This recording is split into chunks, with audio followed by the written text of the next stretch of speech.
என் சேனலை பார்த்துக்கிட்டே இருங்க. ஸோ இதுக்கு காம்பினேஷன் வந்து அவியல், அதுவும் நான் ஏற்கனவே ஒரு வீடியோ போட்டிருக்கேன், அதை பார்த்து நீங்களும் செய்யுங்க. ரொம்ப ரெண்டுக்கும் நல்ல காம்பினேஷன். ஸோ சிறு சிறு துளைகள் இதுக்கும் போட்டுட்டு அதுலேயும் எண்ணெய் ஊற்றிட்டு சுற்றிலும் ஊற்றிட்டு 2 நிமிஷம் முன்னாடி வச்சுட்டு திருப்பி போட்டு 2 நிமிஷம் வைக்கணும். அந்த பக்கமும் எண்ணெய் ஊற்றணும்.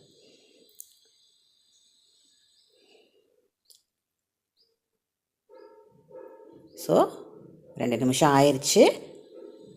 நம்ம இப்போ திருப்பி போட போகிறோம். ஸோ அடை ரெடி ஆயிடுச்சு.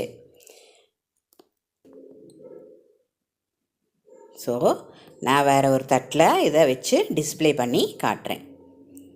சின்ன சின்ன தேங்காய் பீசஸ் பல்லில் படும்போது ரொம்ப டேஸ்ட்டாக இருக்கும். ஸோ வேறு ஒரு இதில் வச்சுருக்கேன். தேங்காய் சட்னி இதுக்கு வச்சுருக்கேன், அதையும் சேர்த்து சாப்பிட்லாம்.